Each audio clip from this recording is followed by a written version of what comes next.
Hello and welcome everyone to the Fed Impact webinar today on the 123 tax punch of the health savings account. So this is kind of an unusual time of year to be talking about the HSA, simply because, normally this comes out during open season. The problem with open season, it's at the end of the year. We're getting into the holidays. Things are a little bit more chaotic than all of us would like to believe that they actually are.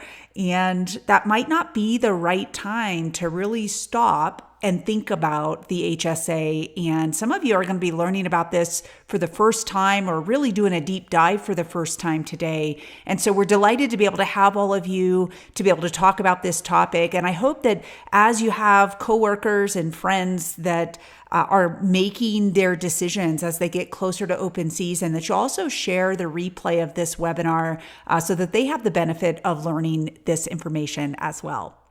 So real quick, you guys know me. I'm Chris Kowalik, the founder of ProFeds. If you're a regular webinar attendee, you know that we cover a wide variety of different topics that are on top of minds of many federal employees. And so, of course, this topic, while this time of year might not have the HSA top of mind for you, I know taxes are always top of mind for employees and retirees. And so we're going to be able to get into the details today. All right, so the 123 tax punch of the health savings account, all the things that you have to know before the next open season. So I want to give just a little bit of background of why I chose to do this particular topic. So what I want to start with is something that might sound a little bit uncomfortable. A lot of federal employees think they have handled, quote unquote, handled healthcare in retirement simply because they have the FEHB plan. And I get it. FEHB is quite wonderful, and it's one of the best benefits that you have. But here's the problem. Having FEHB doesn't mean that healthcare won't be one of your biggest expenses in retirement. It just means you'll still be paying for it in a different way. Right? And so we're going to get into all the details about this, but a lot of this came up because I was speaking with a federal employee not too long ago. They're smart, they're experienced, they're doing all of the right things, right? They're shoving a boatload of money into the thrift savings plan. They have a clear retirement timeline. They have a retirement budget. They've thought about all the things. They're very confident about where they stood. And then we started talking about healthcare. And I asked him, how much do you think you'll spend on healthcare in retirement?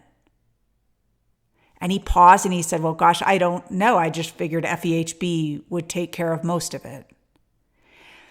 And then we walked through it, right? The premiums, the out-of-pocket expenses, the prescriptions, all the unknowns that come with healthcare. And for the first time, I could kind of see it on his face. This wasn't a small expense. This was a major line item for him. And then came the bigger realization.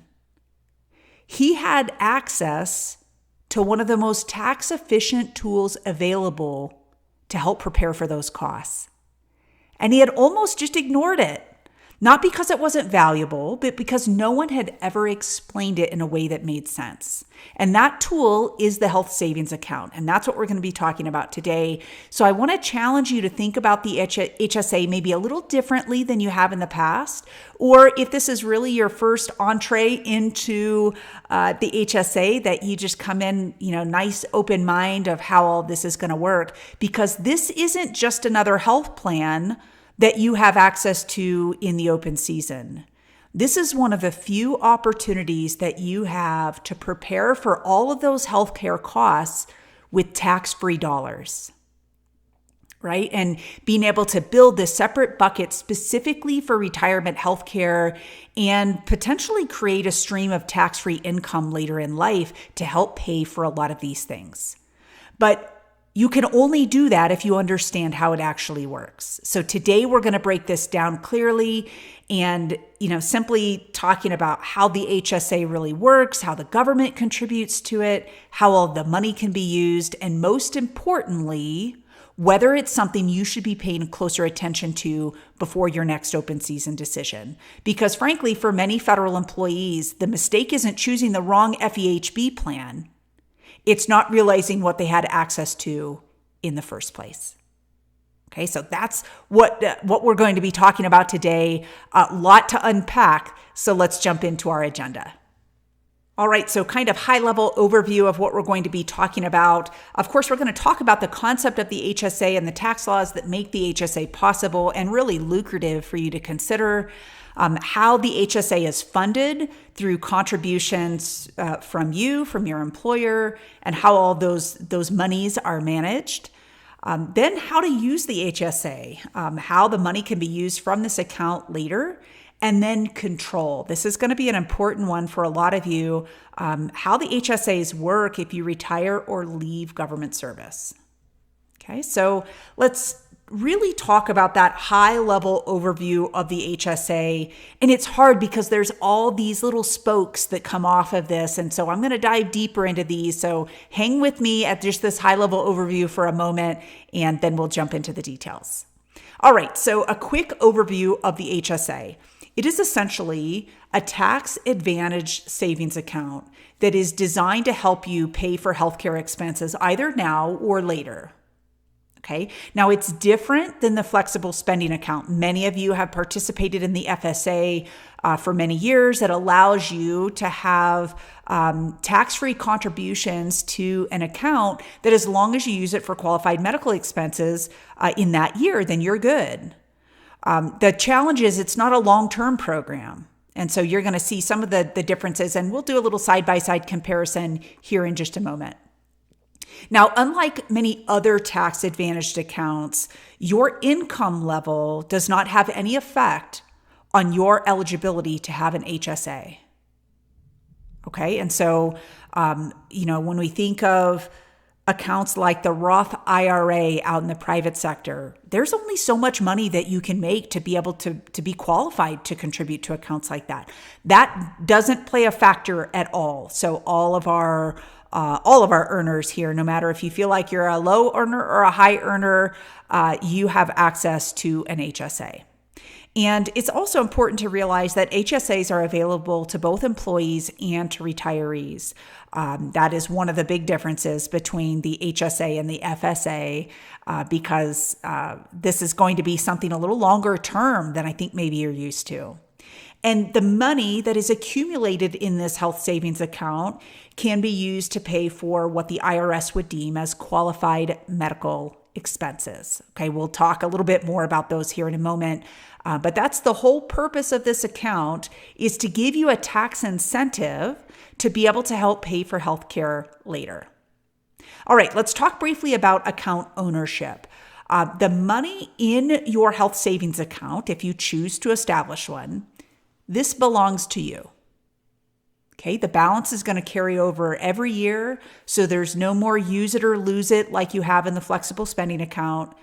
It is not tied to your job or to your employer, so you can take it with you even if you decide to leave government service or you retire. And you get to be the decision maker on how this money is going to be used. You can save the money, you can invest the money, and you can choose whether you use it now or you use it later. Okay, so there's a lot of flexibility in this. And again, we're going to dive into the details of this here momentarily.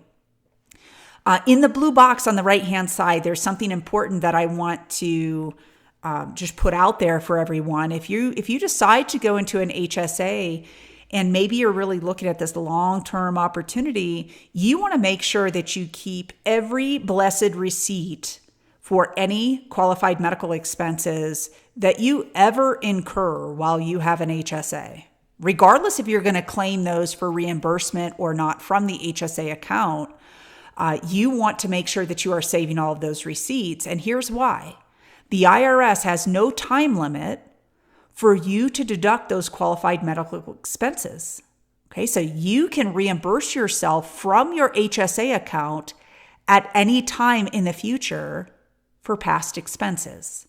Now, those expenses had to be incurred while you had the HSA, so there are some limits here, but if you find yourself in a situation many, many years down the road, even far into retirement, as long as you kept all of those receipts, you are able to claim those past expenses in a given tax year.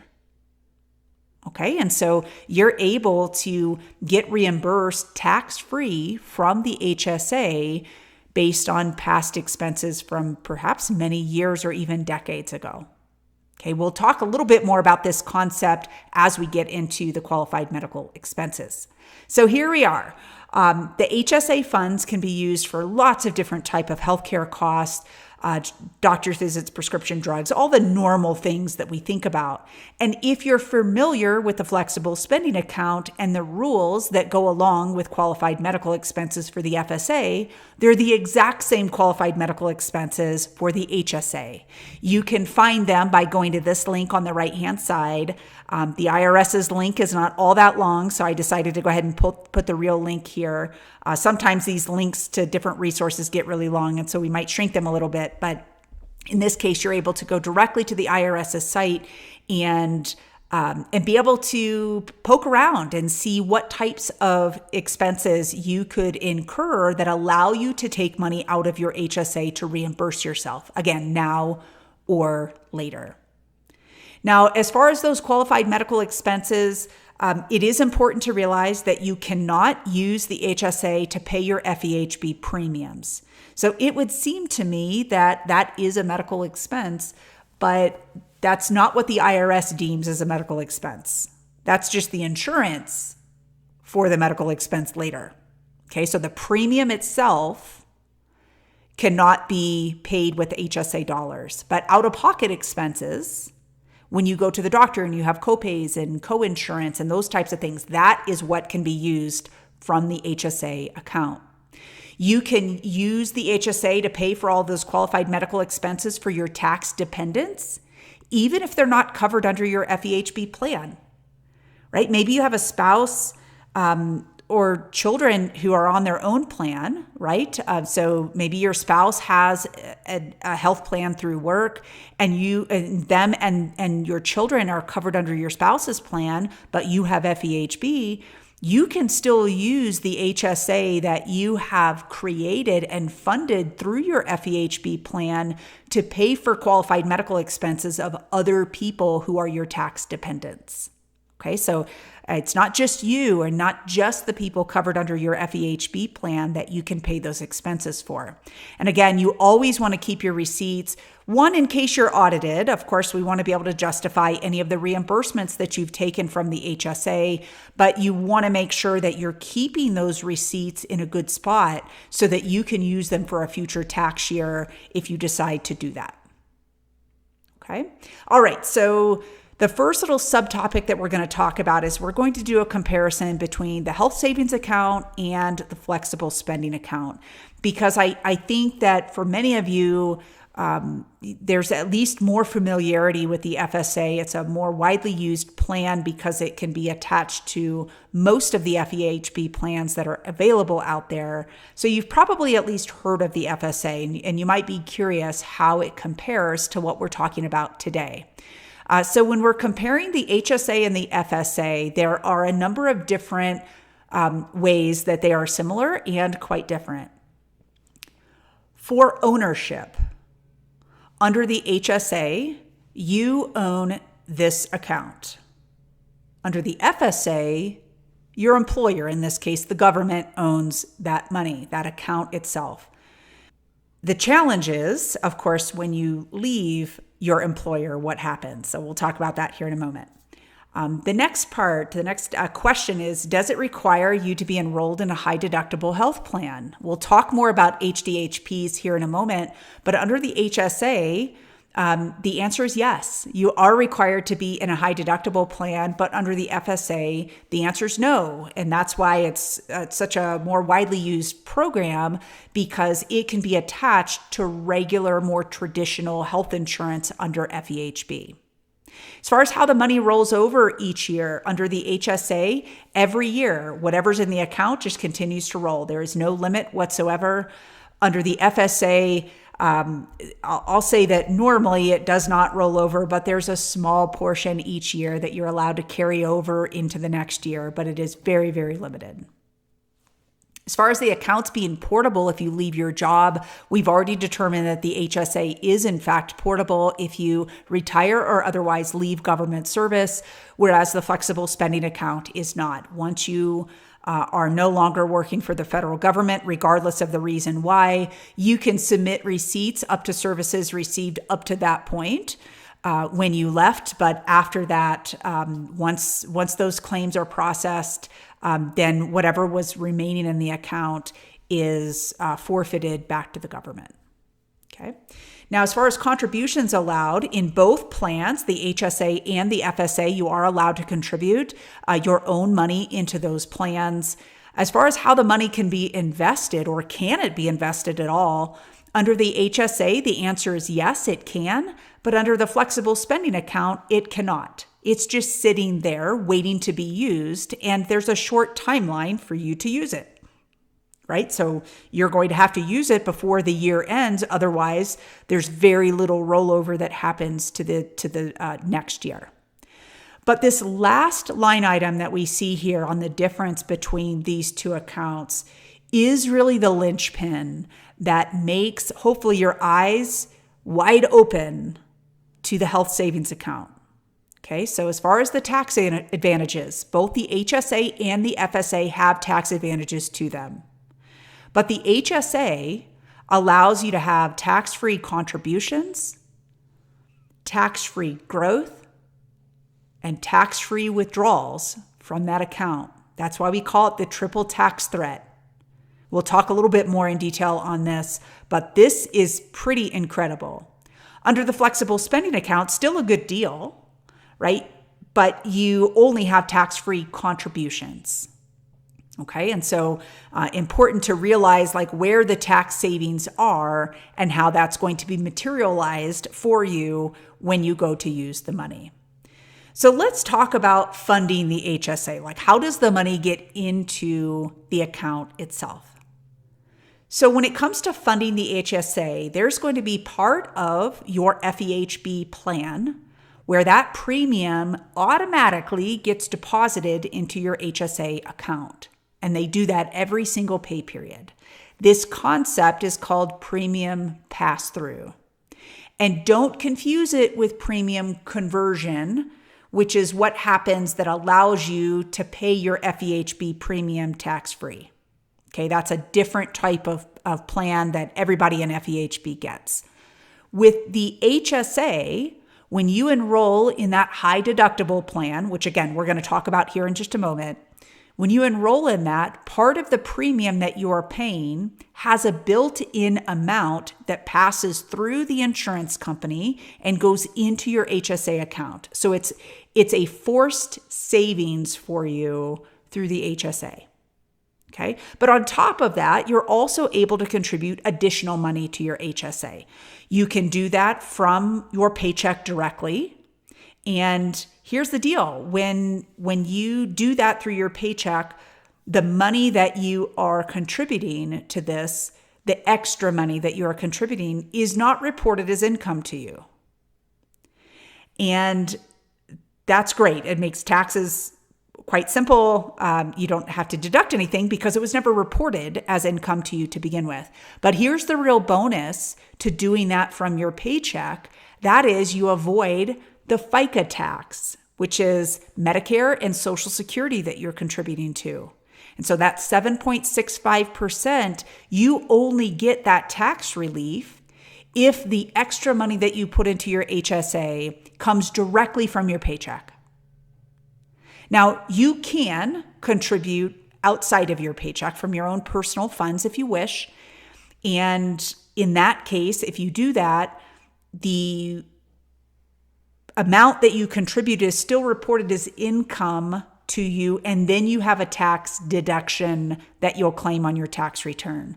But if you pay any money from your personal funds, you don't get that 7.65% FICA tax relief. So you might as well do it directly from your paycheck and get even another tax relief on that money. All right, so let's talk about contribution limits, how much you can put in. So each year, the IRS sets these HSA contribution limits, and that is the total amount that's being deposited into the HSA. So that includes your plan's premium pass-through, that built-in forced savings that they take from you in your premium, and then part of it passes through into your HSA account. And it also includes your own personal contributions to the HSA account. So in total, someone who has self-only coverage can put in $4,400 a year. If you have self plus one or family coverage, the amount is the same. It's $8,750 for the year.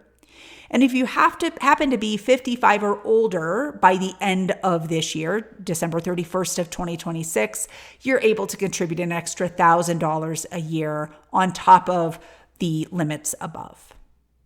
Okay, so that gives you an idea of the kind of money that can go into this. It's certainly not as high as the thrift savings plan and other accounts like that, but it's still a pretty significant amount of money. All right, so let's talk about the federal tax advantages. I touched on this as we were comparing the HSA and the FSA, but when the money goes into the HSA, you do not pay tax on the contributions. It's either not reported as income at all to you, or you get a tax deduction depending on how you fund that account. The money is going to continue to grow tax-free. So you don't report the growth on that money every year as you file your taxes. It's as if the money doesn't exist. Okay, so any interest or investment gains are not taxed along the way, which is really nice. And then the really nice part is that all the money comes out tax-free to you. So you don't pay tax when the money comes to you as long as you used it for qualified medical expenses. Okay, and we'll talk about what it looks like if you happen to use it for non-qualified medical expenses, maybe by accident or you just needed the money. We'll talk about that here in just a bit. But I do want to address the asterisk that we have on the federal tax advantages. So this is, of course, at the federal tax level. Most states acknowledge the federal tax advantage, and they too will allow you to have that tax advantage at the state level. But there are certain states, namely California and New Jersey, that are going to treat HSA contributions or that income that you get from HSAs differently. And so if you happen to be in one of those two states, that should hopefully make your ears perk up and realize that you might not quite have the same state tax advantage that everyone else might have. But at the federal level, this will all still be true for you. All right, so let's talk about these high deductible health plans. This is probably the part that is rattling for a lot of people because they hear high deductible and they're thinking, gosh, my out-of-pocket expenses are going to be through the roof because I'm going to have to hit this high deductible before the plan starts paying. So let's kind of jump into the details. So to qualify to contribute to an HSA that we've been talking about, you have to have what's called an HSA compatible high deductible health plan. And we'll talk about what makes it compatible here in a moment. It's also important to realize you also cannot be any of these 5 descriptions. You cannot be enrolled in another health plan that is not HSA eligible. You cannot be enrolled in a normal flexible spending account, which is a healthcare flexible spending account, which is typically the one that you hear about. You cannot be enrolled in Medicare. You can't be receiving benefits from the VA or the Indian Health Services. And you cannot be claimed as a dependent on someone else's tax return. So as long as you meet those requirements, you are eligible to enroll in a high deductible health plan and have that HSA tax component that we've been talking about today. All right, so with a high deductible health plan, there are typically lower monthly premiums, but higher deductibles before the insurance company starts paying. And when we talked about HSA compatible plans, there are some limits that the IRS has set for what qualifies as an HDHB plan that can be paired with a health savings account. So the minimum deductible for a self-only plan is $1,700.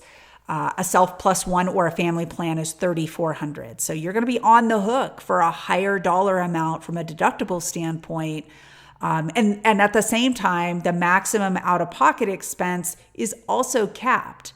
So you kind of have this range between the deductible that you're going to have to be responsible for, but how much out-of-pocket they can really get from you, right? So that part's good.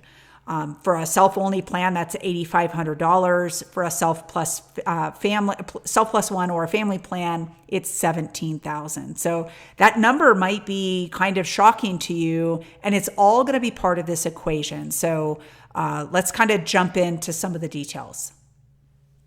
So with a high deductible health plan / HSA option within FEHB, there are 13 high deductible health plans that meet that HSA criteria. There are some others that meet a different criteria, which is a health reimbursement account. And we are not going to be talking about that today. That will become a little bit more confusing for everyone. And so we're just going to be focused on the HSA styled plans. There are 10 state or regional plans. And then there are 3 nationwide plans. So GEHA, mail handlers, and Aetna. I would encourage you to just do a side-by-side comparison of your FEHB plan. You can compare these 3, the HDHP plans that I have listed here. You can compare FEHB premiums and all the features of the plans that you currently have compared to one of these or a couple of these. And so I would encourage you to do that. Now, OPM's link is actually really long and ugly to be able to get to this comparison feature. So we just made a quick short link here. You can go to fedimpact.com/FEHB-compare, and that will redirect you directly to the OPM site where you can compare those health plans. So in an ideal world, I could have one slide that shows you the comparison of all of these. I tried my little heart out to be able to get that up here for you, but it just made the text too darn small. So here's what I did. I went ahead and pulled the 3 nationwide plans and the main features of those plans so that you had those nice and handy here in the material. So this is the GEHA high deductible plan, mail handlers, and Aetna. I am not going to go through these numbers today on the webinar, but I wanted you to have them handy. Of course, you can find all of this on the FEHB website, but to be able to just sit with this a little bit and get the lay of the land of all the expectations of you for a plan like this, I wanted to have these nice and handy for you. Okay? So let's talk a little bit about how the health savings account money grows. There are really 3 different avenues that you can go with respect to your HSA money. And all of them have tax advantages. It's just how much of the tax advantage you get. So the first is that you can spend it. You can use it along the way as you build money in the HSA. You incur medical expenses. You use money from the HSA that year and pay those medical expenses. And so the money doesn't really grow. It's being used along the way. That's kind of what you're doing with a flexible spending account if you happen to have that account right now. The other option is that you could save the money. So this is the automatic, the default option, if you will. And you need to know that this money earns very little while it is sitting in that account. It is way behind inflation. You'll see it here in a case study example that I'll show here in a moment. But it is something that's pretty darn important for you to realize that the purchasing power of your money over a long period of time, while it's just been sitting in the save bucket, is not going to have kept up with the actual cost of goods and services from a healthcare standpoint. Okay, so you're still getting a great tax advantage, but did you get the most tax advantage that you could? So now let's talk about the invest it option. So you have a choice to do this. You can either invest inside or outside of the HSA. So there are different features available in different types of investments. But know that you can make and lose money in investment accounts, right? So you have to think about this probably a lot like you do the thrift savings plan. Over the long term, is the risk worth it? And do I feel like I can overcome that with time and compound interest, right? I mean, that's the whole idea of investing over the long term. So again, either way, whether you decide to spend the money along the way, save it, or invest it so that it grows faster, you still got the initial tax advantage, that immediate tax advantage when you funded the account, because you did not pay tax on that money when it went into your account. The question is, how good is the tax advantage going to be on the back end when you take the money out? Okay, that's what we're going to focus on today. So to do that, I'm going to use a little bit of a case study here. And we're just going to put a scenario together. Yours, of course, might be different, but if you just kind of sit back and let this absorb into you, I think you'll see where the real opportunities are within the HSA. All right, so we're going to say this lady Hannah is 45 years old, and maybe she got the link to this webinar replay from a friend, a coworker, and they said, "Hey, I heard you asking questions about the HSA. Listen to this webinar and give it a shot. Like, let's see what this looks like." So she's looking at her and her husband. They're both pretty healthy and they're covered under the FEHB plan that she has. They've been on Blue Cross Blue Shield standards since she was hired. It's a very well-known program. Lots of federal employees are in Blue Cross. And still, she keeps coming back to this HSA thing with the high deductible plan. And so she's considering switching to the GEHA plan. Now, of the HDHB plans within FEHB, GEHA is the most popular of the HDHB plans. And so I'm just going to use that one as an example, but the concept will hold true for what we're going to look at for Miss Hannah. So what she wants to do is examine the various costs and the benefits to see if making a change in the upcoming open season makes sense for her and her husband. Okay, and so what we're going to do is we're going to do a high-level comparison between two self+1 plans. Remember, they don't have any eligible children, and so they're under a self+1 with Blue Cross Blue Shield right now, and they're considering the self+1 GEHA high deductible health plan with an HSA. Okay, so these are the two that we're going to compare. So as far as the Blue Cross Blue Shield plan with respect to the premium, we're looking at $10,683 a year. The GEHA high deductible plan is $4,562. So we do have a significantly lower premium, but we know we're on the hook for a higher deductible, right? Under Blue Cross, there's a $700 deductible. GEHA, we're looking at $3,600. So we have to kind of reconcile that in our brain of, are we willing to pay that $3,600 out of pocket? But when you look at the $4,500 plus the $3,600, we're still under that $10,000. Even if we add the $700 deductible for the Blue Cross plan, we're still under that amount, right? And so it's a little bit of a balancing act of what we're willing to do. Now, interestingly, both plans have a $12,000 max out of pocket. And so that's kind of that pegging of the out-of-pocket meter here, where once you hit that 12,000, then insurance picks up 100% at that point. Now, there are actually some differences between Blue Cross and GEHA out-of-pocket as far as the styles of the plan. If there are still preventative care and things like that, some of that's treated a little bit differently. But for the most part, that out-of-pocket includes copays, deductibles, co-insurance, those types of things. Okay? So what we've talked about so far, the premium, the deductible, and the max out-of-pocket, is the actual health plan that Hannah is considering, right? Blue Cross versus GEHA. The two areas at the bottom of this chart are the extra plan that's being created, the account, the savings account that is being created alongside at least one of the accounts, one of the FEHB plans. So with Blue Cross Blue Shield, this does not qualify for the health savings account. And so of course we see no funding, no contribution, anything like that. But under the GEHA plan, there's an automatic $2,000 that is taken from that $4,562 premium. $2,000 of that is forced into the health savings account.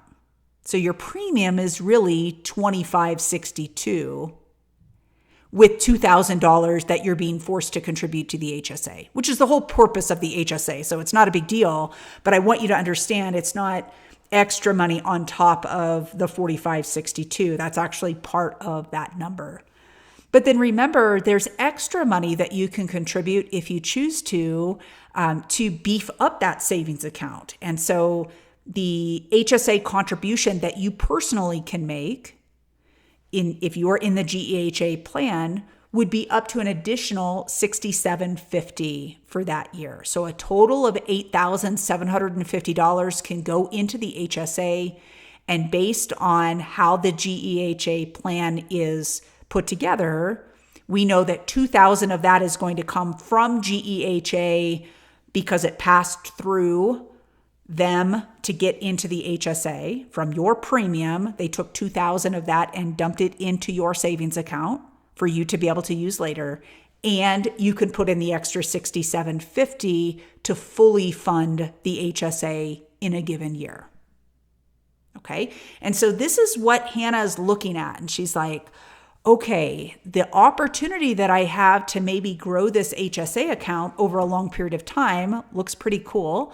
I think I could probably handle this, $12,000 out of pocket. I've got good savings. If I had a year that I really hit that, then yes, I could handle that. I wouldn't want that to be every year. That wouldn't make a lot of financial sense. But in the event that something happened, I would be able to pay that $12,000 out of pocket for co-insurance, co-pays, that type of thing. And so she's really kind of leaning towards this GEHA high deductible plan. And still there's a lot to consider because she doesn't know what the end tax result is going to be, where the real tax advantage is of that HSA. And so that's what we're going to talk about next. When we think about how Hannah is going to decide what plan is right for her, she has to look at her current health situation, right? How many times does she go to the doctor? What prescriptions is she on? Is she in really tight provider networks? Are those people covered? There's all sorts of considerations. And this is true for any FEHB decision that you're making, not just if you're thinking about a high deductible plan, but something to at least consider. How would you currently be treated if you were under an HDHP plan with an HSA compared to what you're doing right now in your normal FEHB plan, okay, your quote traditional plan? We also want to make sure, that Hannah and her husband have the ability to pay cash for those larger out-of-pocket maximums if it happens in a given year, right? We don't want her to be cash poor and not have any money to be able to pay those things because, we might have saved on taxes, but we don't have the money to actually pay for the services, which would not be good. We also have to look to Hannah and her husband to say, does the predictability of the traditional FEHB plans feel better, or does the opportunity for the tax advantage feel better under the HDHP? And this, numbers play a role in this decision, but this sometimes is just a gut reaction and how people tolerate risk and opportunities.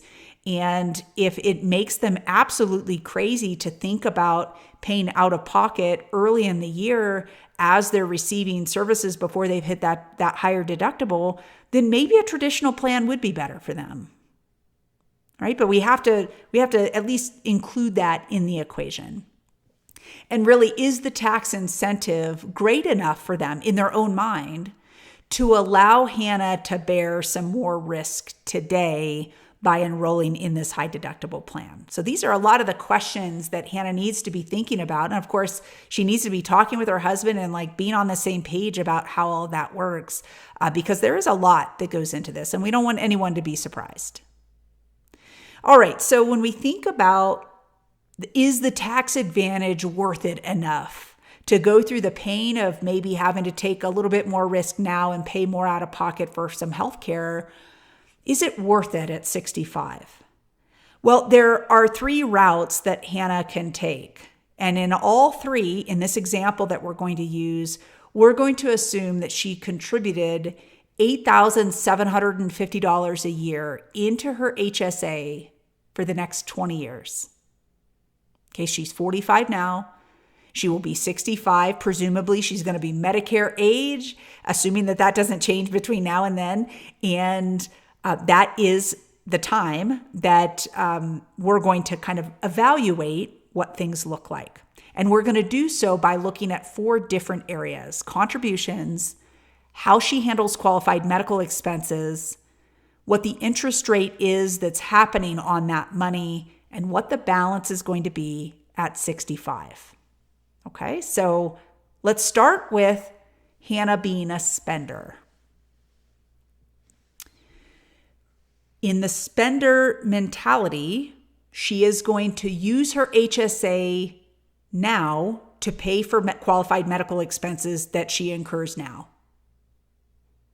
Okay, so from a contribution standpoint, that $8,750 for 20 years is $175,200. That is how much she has contributed either through premium pass-through, and of course, a contribution from her personal funds as well. She did that through her payroll deduction and got the FICA tax relief and all of those good things. But $175,200 went into the account.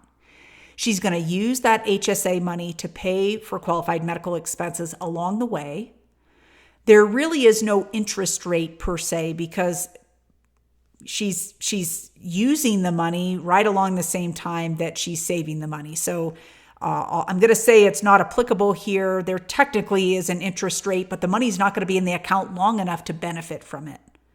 And so presumably at 65, she's going to have no money in there because she used all the money along the way. Okay, so that's if Hannah is a spender. Let's see what it looks like when Hannah saves the money. So remember, she put the same amount of money in as before, $175,200. She decided to leave the money in the account and pay any of the out-of-pocket expenses that she incurs within those 20 years out of pocket. So she's got the ability to handle paying the out-of-pocket expenses now.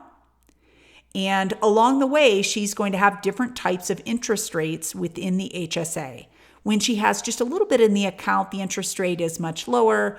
I'll say it's, quote, much higher when you get, more than $50,000 in the account, but it's still not good. It's still at best a 0.5% here. And so, when it comes time to look at the $175,200 that she has at the end of her 20 years, she's going to have somewhere between $176,083 and $184,295. And you're thinking, over 20 years, that's all it's grown to? So when I tell you that if you put it in the default savings bucket that the HSA has for you, the money's pretty much just sitting there. It's not growing exponentially. You're not going to see like you may see in the thrift savings plan. And so if you think of what things cost 20 years from now, what you've essentially done by not having an interest rate that keeps up with inflation, you have essentially reduced the purchasing power of your money. It won't go as far. $180,000 20 years from now will not go the same distance as it would today. Okay. And so there's a trade-off here.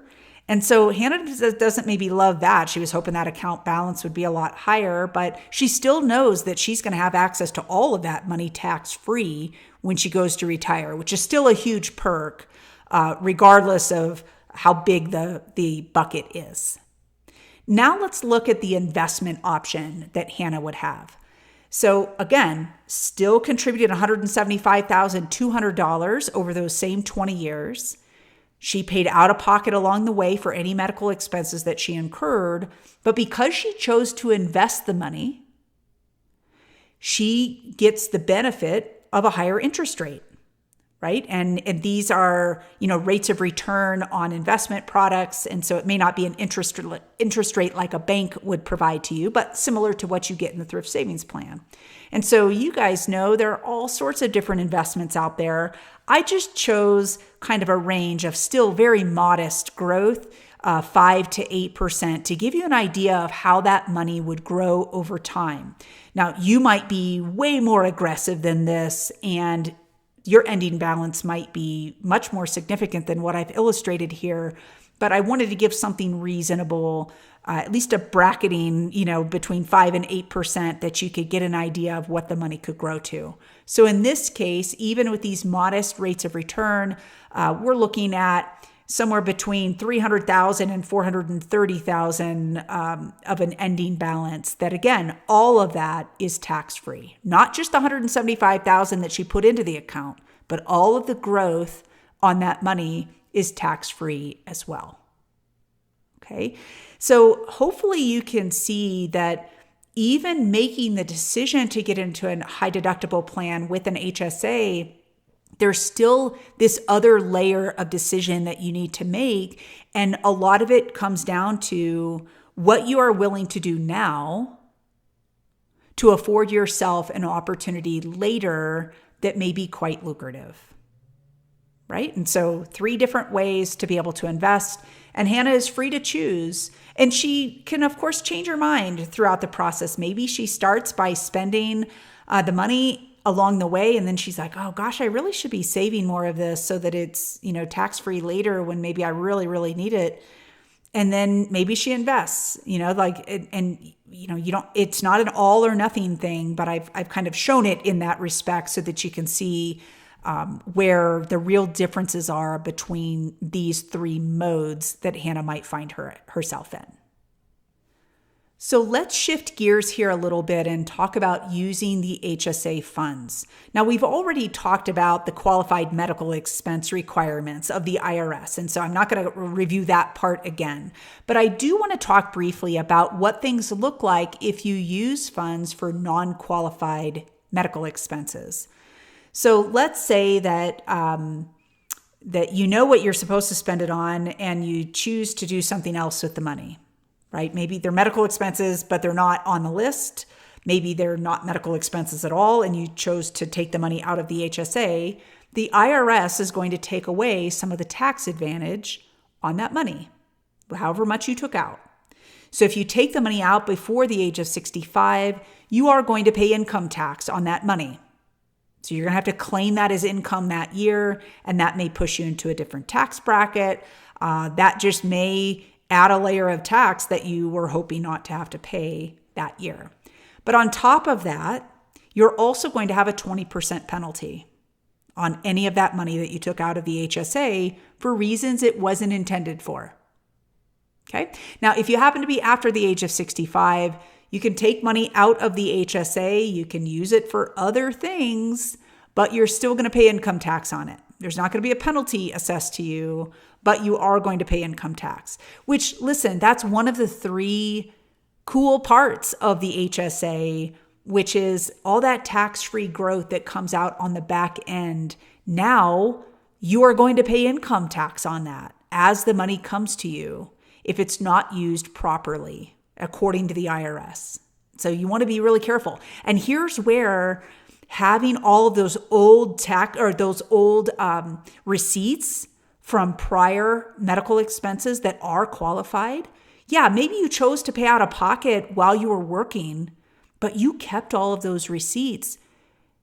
If you need money later, maybe you don't need it for medical expenses, but you can take money out of the HSA and justify that through the receipts that you saved from many, many years ago, right? So I won't say it's gaming the system, but you're playing within the rules that the IRS has established and using it to your advantage. So lots of cool opportunities here, but what I would hate to see is that you cut off your nose to spite your face, right? You don't even think about that you're severing one of the cool tax advantages of the HSA by using the money inappropriately, according to the IRS. So now we're really going to shift gears and talk about what happens to your HSA when you die.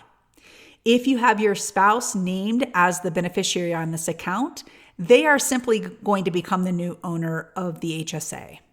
They're going to maintain those same tax advantage opportunities and status, just like you had for all the qualified medical expenses for their entire lifetime. Okay, just like you would have had the opportunity to do so, your spouse is going to inherit that opportunity to do so. But once the spouse dies, whomever they name as the next beneficiary will receive the money. Okay, and so this next slide that I'm going to talk about would be if there is a non-spouse named as the beneficiary, either the immediate beneficiary when you die or the subsequent beneficiary after your spouse dies. Okay, your spouse gets to make that decision, who they're going to name. So in the event that someone like this, a non-spouse, is receiving this money, the account immediately becomes no longer classified as an HSA. They're going to look at the fair market value of the account, and it is going to become taxable to the beneficiary in the year in which you die. This certainly could create a tax issue for a non-spouse beneficiary. Let's say one of your children is named as a beneficiary. That seems like a logical thing, right? You die, you leave it to your spouse names your children as the beneficiary, and there's $300,000 in that account when your spouse dies. Right? Your children or child are going to receive all of that money in one single tax year, which likely puts them into a different tax bracket. Okay? And that's why we want to make sure that all of those receipts were kept over all of those years that you had the HSA account, so that your family can get the money out of the HSA under the purview of all those qualified medical expenses that were allowed by the IRS, and get the money out because you hadn't claimed that money yet. Okay, so keep all of those receipts, even if you plan to be the saver or investor and not use the money right now. Keep those and find some place that you are going to consistently keep those receipts over the next many, many years as you have the HSA open, so that your family can find it. Now, maybe that's a special drawer in your office. Maybe that's a file on your computer. You want to make sure people have access to wherever you're keeping those receipts. But what a tremendous financial opportunity you have to be able to provide a little bit of relief to others who may inherit your account, whether it's your spouse or your children. All right, so when we think about whether the high deductible health plan paired with an HSA compared to a traditional FEHB plan is right for you, you are the only one who's going to know whether you can stomach the structure of this high deductible health plan. I think it's easy to look at the HSA and say, yeah, if I could get an account that I never, ever have to pay taxes on it, as long as I use it for health expenses, which we know is the highest expense that retirees pay for, sign me up. The HSA is the easy part of this. It's also where all the opportunity is, right? The part that a lot of people have to wrestle with is this high deductible health plan. And is it the right fit for them? Can they get through some of the pain that may come along with a high deductible health plan in some of those years to make the HSA possible? Okay, so when we're thinking of the right fit for an HSA, This is all generally speaking, but it is typically more ideal for people who are willing to pay those medical expenses out of pocket along the way and allow that HSA to grow over a long period of time. And we saw the difference in the final outcome, whether you save the money or you invest the money. And so you get to decide over that. But over that long period of time of being able to have money that is now coming to you tax-free is quite beautiful. It's maybe less ideal if the plan is to spend HSA money every year. It's not that it's bad, but it's just maybe you don't get that big tax punch at the end when you have all of this money that is available to you tax-free. If you're not really focused on that long-term growth of the money because you're more of a spender and going to use that money along the way, you just don't have that big aha tax moment at the end to be able to look back and say, wow, all of that felt really worth it. Because the biggest value of the HSA is the time and the compounding. When you have an opportunity to have compound interest through an investment program where you have higher rates of return than just a normal savings account, which we saw was pretty much providing nothing, you now have a bigger opportunity to make that tax advantage even larger by virtue of how fast or how high that money grows to when it comes time to use it. All right, so here's the wrap up. There is no other account in the tax code that works exactly like this when it comes for medical expenses, or frankly, anything else. Forget medical expenses. This is quite incredible. And if used correctly, the HSA is the only account where you may never, ever pay taxes at all. And if we can sign up for an account like that, that seems like a great deal. And if the HSA was a standalone program, everyone would sign up for it. It's just that connection to the HDHP side of what you have to be willing to pay for now so that you can set yourself up for an amazing tax advantage later that you have to wrestle with. So of course, just like every time that you make a change to your FEHB plan, you want to give really careful consideration to what your health situation really looks like. And if you're someone who doesn't go to the doctor all that often, you're pretty darn healthy. Who knows? Stuff happens and we have to be prepared for that.